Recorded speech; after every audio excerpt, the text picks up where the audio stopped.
Ladies and Germans, how you all doing? This is Con Ulrich. And I'm Rangru, hello, hello, hello. And folks, we are here today with another match from the Terrible Divisions tournament.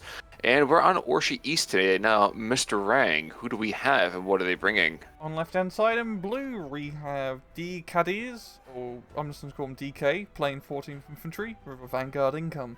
And on the right hand side, we have ZnaT, playing 3rd VDV with a flatline income. So, I've heard recently some of you guys object to what has been considered to be a terrible division. I think in the last couple of matches that we had, you were much more positively feeling towards some of the combatants. Why the VDV? Why the 14th Infantry? What makes them worthy of the title of a terrible division?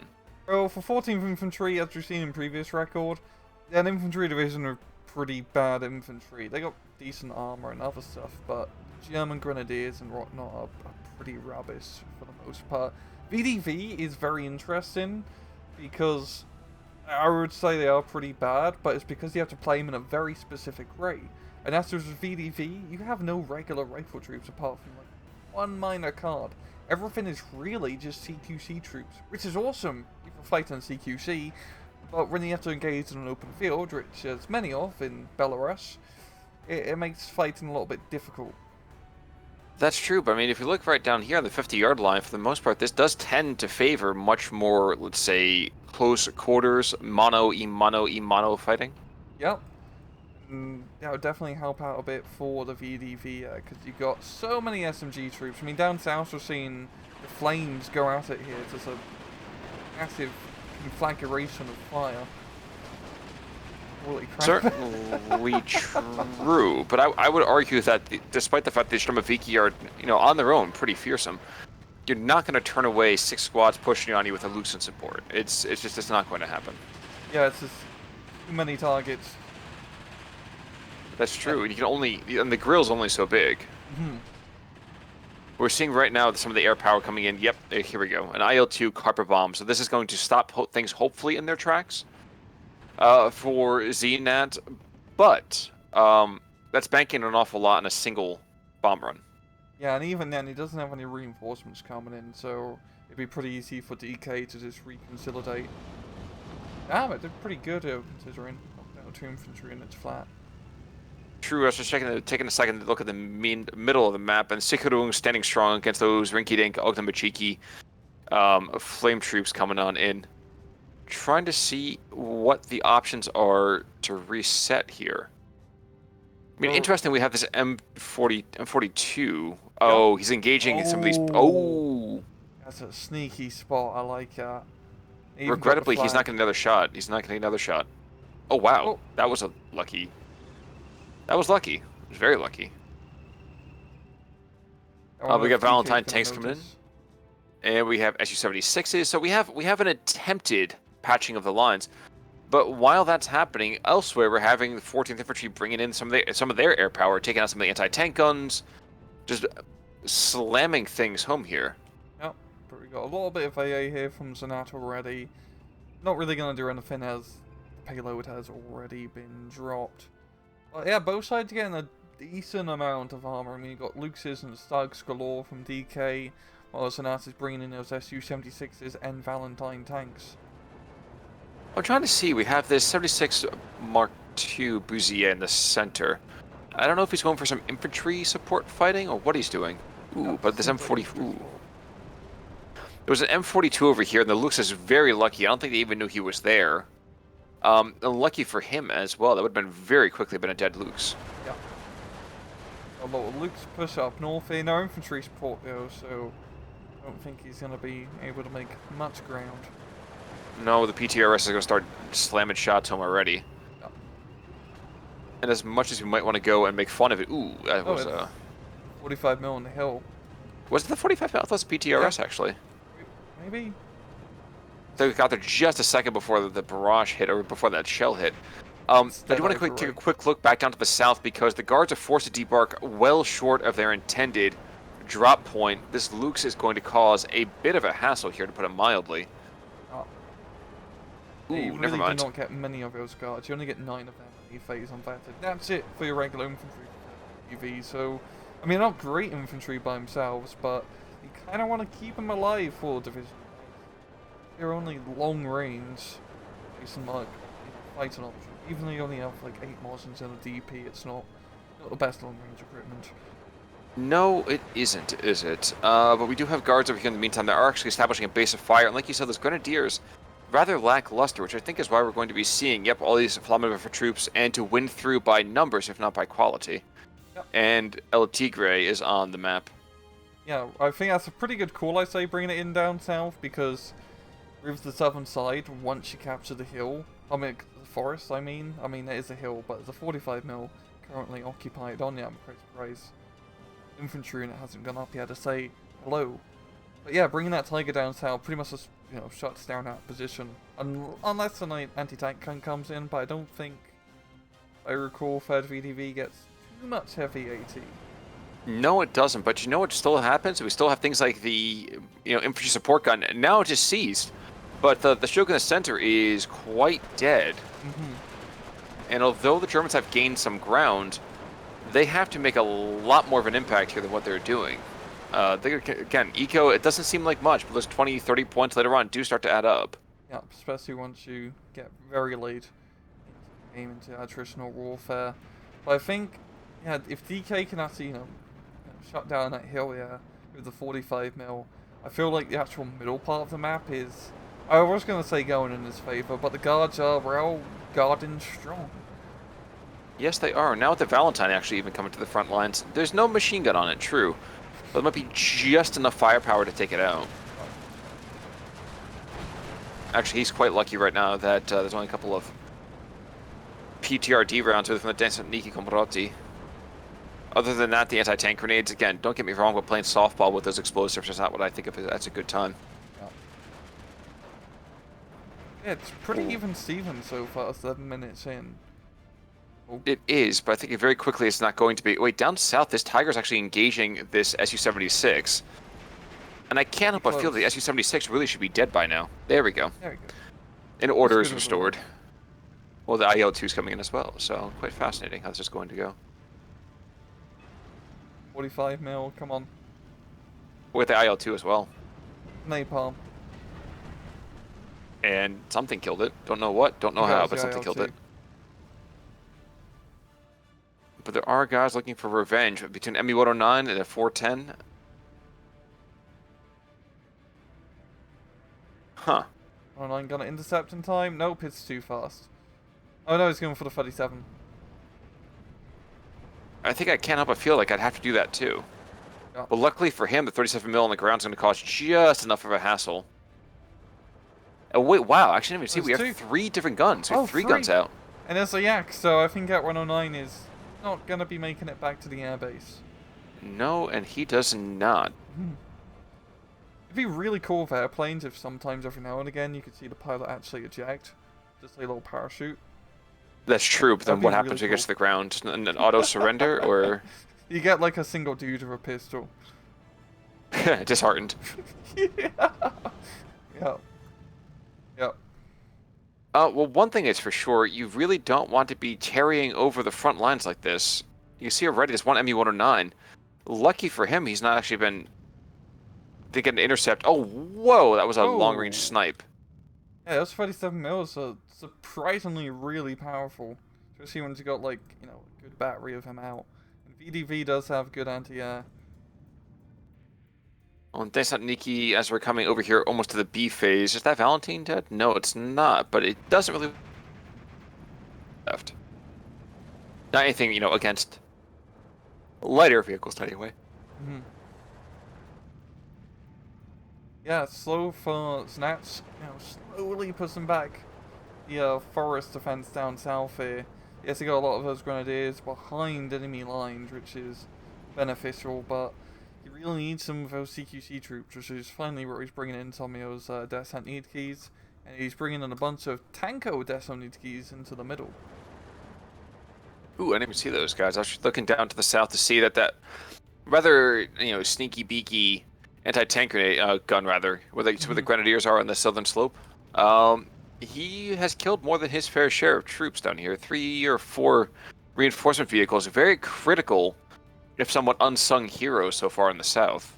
Yeah, it's just That's a very good gun position there, about 45 mil. So it does seem to be. Now, kind of amusingly as well, we're actually going to see a bit of a machine gun duel in the center. Two Maxims, it's an MG42. Not for nothing. The MG42 probably should win this, but the Maxims, I think, have the weight of numbers, and thus should have, the weight of fire as well. Yeah. They, it's machine gunning down. Indeed. They're making up for lack of Valentine machine guns. And it's one of those things you don't really pay attention to very often until you realize, wow, I cannot actually engage the temperature with any kind of effectiveness. I know! Like, you always never really pay attention to tank machine guns, but then when you don't have it, you're like, crap, I'm worthless. Now, I really wish that there was an IL-2 on the map to try to go and hit this reinforcement column. To a certain degree, you've got to know your time is as these guys are coming on in. And you pretty much know that this is where the major axis of effort is going to be, is right here in the center. So maybe what we'll see is as they deploy an IL-2 strike upon them. I'm calling it right now. Tank testing keys, getting in close to the airsound trooping, and once they're getting close, they can chuck those rather nasty Molotovs. And airsound trooping do not like Molotovs at all. I'm not sure many people would love a cocktail that is quite so fiery. I'm sure it causes quite a bit of indigestion. I'm gonna cry, it tastes calm. Yes, once you acquire it, you definitely taste it. Down to the south, Sturmpein is being brought on in to kind of reinforce these sagging lines, but Flammenwerfers, ZnaT down to the south. I'm sorry, flame troops are good, but against ZnaT, maybe even in the trees, it's gonna be a heck of a fight, let's put it that way. Yep, and now ZnaT's kind of ran out of his regular troops. It's all just CQC spam from here on out. Well, now we have this SU-76, which is just causing kill after kill. That's 3 in a row. I mean, it's being marked every 150 meters or so. That's 4. This is the entire push. This has been like, what, 60 points, 75 points just being wasted now? That is unfortunate. A lot of points. Holy crap. That's quite saying that DK didn't actually spot that happening, because I just shut down that entire push. Yeah, it's so much money wasted. And especially stern pioneers, you don't get an awful lot of them, I believe. Now, AirSat spam, losing 70 points at that point, I call that a good day. Well, it was just a decent loss. But after that, come on. Storm pioneers can't do that. We can see as well more ZnaT going to the center. Half-tracks come in rather short supply, but don't think you need them anymore. Yeah, once again, Germans have to get town. We're good. Well, so the Germans have to get nice and tight, and I don't know if that's going to happen. Oh. We got the there off we map go. here from ZnaT. I believe this might be the smoke off map artillery. It's like a Katyusha barrage, and it's actually very useful for VDV because you only have CQC troops, so it allows you to get close. And there goes the stag to a sneaky Valentine shot. Interestingly as well, actually, we have the IL-2 strike to the north, going after this Tiger and the Sicherungs. And I don't know that I necessarily like that particular investment. Wow, that was actually rather anemic. And the Flakfuhrer is probably going to get a kill here. Oh yeah. Shockingly enough. Maybe? The fabled IL-2 is smoking.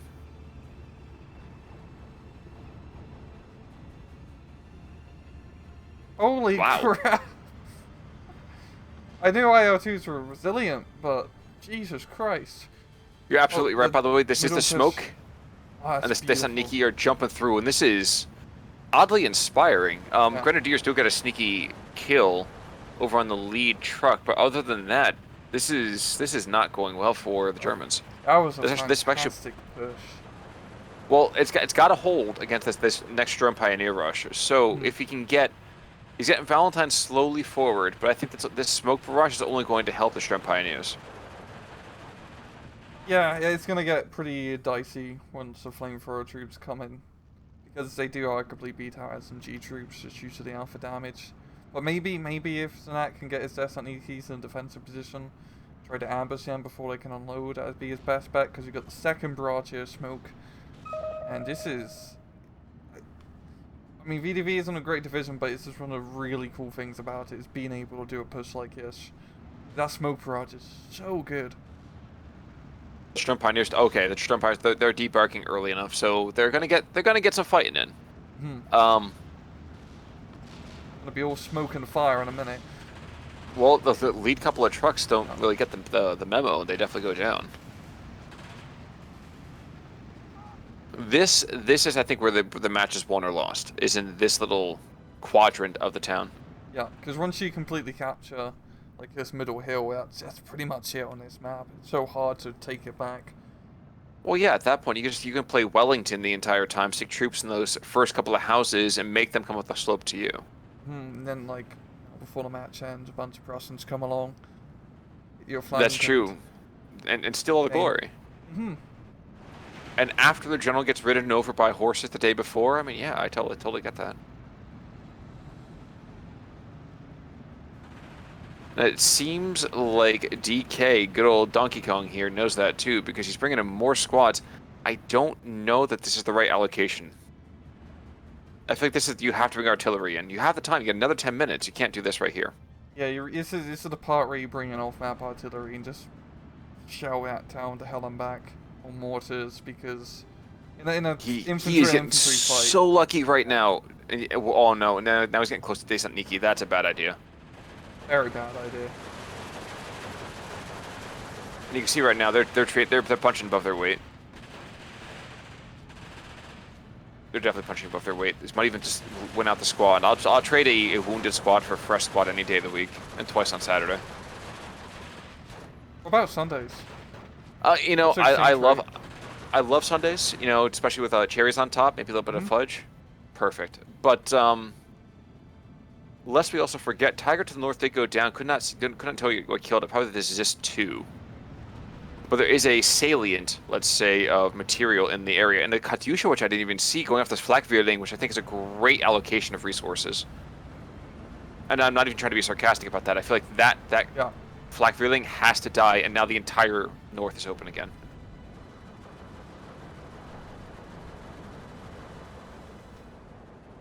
Just to make sure. Wait. Like, where did the? Oh no. Okay. It's okay. Sorry. Go ahead. So it seems like the hill now is pretty much in ZnaT's control, and just looking at the flag, it's like 15-9. So it's a pretty huge advantage. Definitely. And then the south side is completely captured now. By ZnaT, he's got his showing 6s in here, a bunch of ZnaT key. And those ZnaT keys are really nice. For 15 points, you get 8 SMGs and anti-tank grenades. I mean, the anti-tank grenades are right, but 15 points for 8 SMGs? Not bad. You get 6 guards with them, Khan. 6 guards! That's a lot of SMG, guys. You know, I know a Canadian that would tell me those are cheap as chips, and I would definitely have to agree with him there. Maybe not poker chips, but I think some people definitely know how much they spend on that. Stuk E down to the south. You know, the Stuk E is a bit of an ugly duck, isn't he? It really needs to, like, you know, take some pills and grow a little bit. I was gonna say it gets a nose job, but apparently you have a very different expectation with the anatomy here. What do you think? It explodes all the time. Wow. And now we're no longer safe for children. Are we safe to begin with? Probably not, but kids, ask your parents what that means. I'm sure they'll love it. If you lost for 4 hours, go to your doctor. That's true. That's true. And tell him Uncle Rang gave you those pills. Yeah.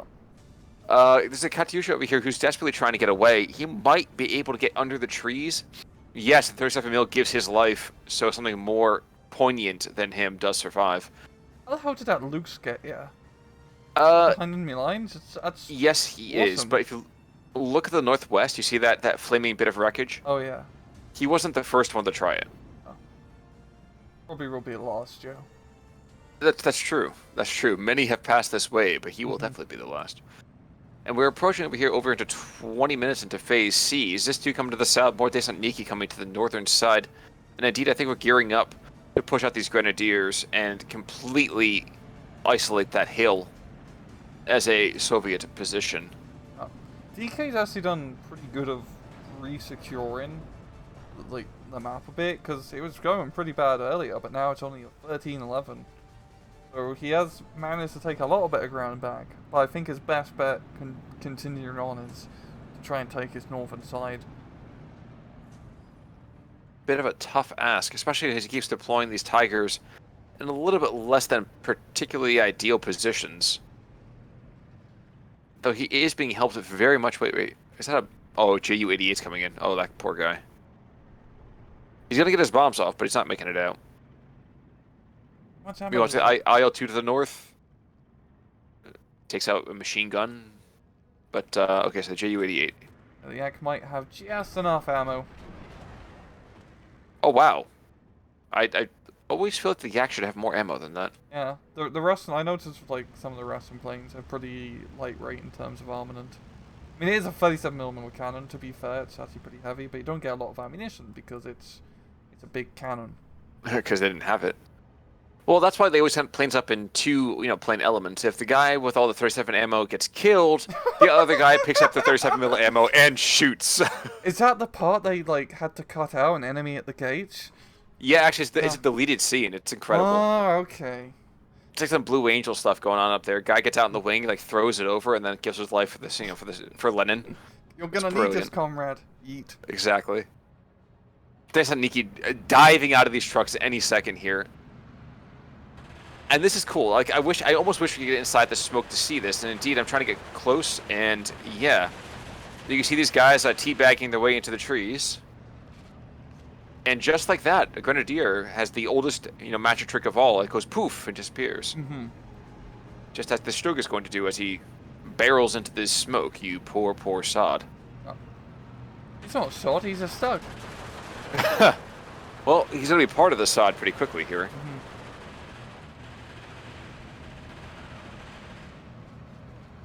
No, he's backing off here, and fortunately for him, tracks are faster than feet.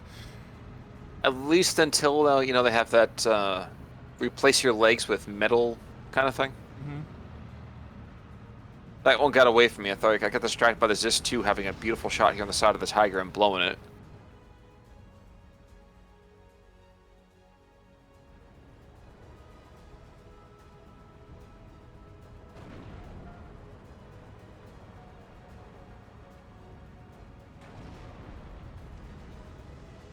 Well, that may no longer be an issue as the Tiger obligingly impales himself in the middle of that ZIS-2. So there goes another Tiger. And while the 14th Infantry has some excellent heavy armor, i.e. Tigers, Yep. you can't afford to be wasteful with them. And I think that's but unfortunately been partially a case of bad luck and partially, as we see a tap out here, some misallocation of resources.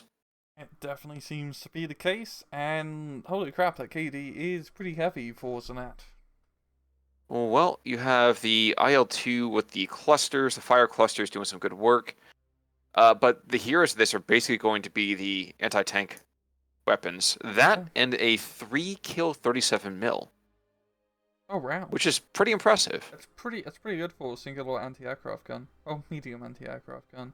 Artillery doing pretty good with the Su-76s. Yeah. Not a whole lot on the other side. A couple of small, moments of brilliance, but unfortunately, DK, well, he was performing for us, but not any longer. Yeah, it's just in that battle, it really just came down to the middle, which is an infantry fight, and 14th Infantry might as well not even participate because the infantry is so bad, and 3rd VDV, even though they don't have great infantry as well, they're pretty much completely geared toward fighting in towns, as we see. And when they have to fight in towns, they can really kick a lot of ass. Yes, they certainly can.